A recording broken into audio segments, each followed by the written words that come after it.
اللہ کے حبیب نے منع فرمایا، فرمایا کوئی اونچا اللہ اللہ نہ کرے، جب کوئی نماز پڑھ رہا ہو سو رہا ہو تو اس کے سامنے اونچا ذکر نہ کرو۔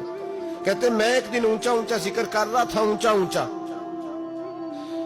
اونچا میں ذکر کر رہا تھا، کیونکہ عشق لگا سی کھیڈاں کھیڈ دی نوں تے مینوں کھیڈاں بھل گئیاں، میں کجل پایا سی یار دے ویکھٹے نوں، پھر او دی یاد وچ روندے آئی ڈل گئیاں، حیدر شاہ اس گلی کدے نہ رول دی، پر ہن تے رول گئیاں۔ کہتے میں اونچا ذکر کر رہا تھا تو حضرت عمر فاروق رضی اللہ تعالیٰ عنہ نے ڈانٹ دیا، فرمایا تجھے نہیں پتا حضور نے منع کیا؟ تو عمر نے ڈانٹا تو میں چھپ کے بیٹھ گیا کونے میں۔ حضور آئے نا نماز پڑھانے تو محبوب نے پتہ کیا وہ عبداللہ کدھر ہے؟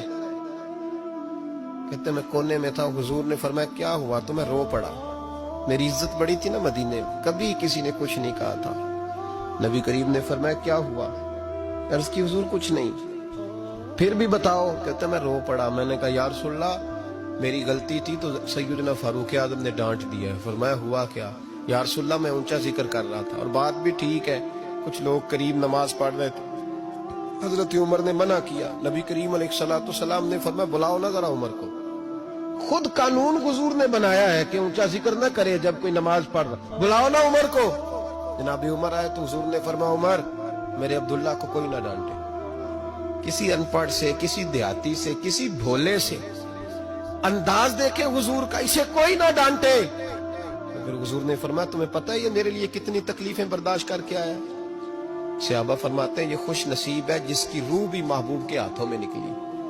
اور جب جنازہ اٹھا تو حضور کی داڑھی سے ہم نے آنسوں کے قطرے ٹپکتے دیکھے۔ مدینے میں رواج تھا کہ قبر میں قریبی عزیز اتارا کرتے تھے، پر ان کا تو مدینے میں رشتہ دار ہی کوئی نہیں تھا۔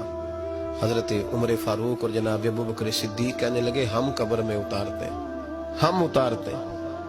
جب ان دونوں نے اٹھایا قبر میں گئے تو کہتے ہیں کمال دیکھو اللہ کے رسول ہم دونوں سے پہلے قبر میں اتر گئے، اور حضور نے یا البدایہ والنہایہ میں موجود ہے کب مجھے دو میں قبر میں اتارتا ہوں۔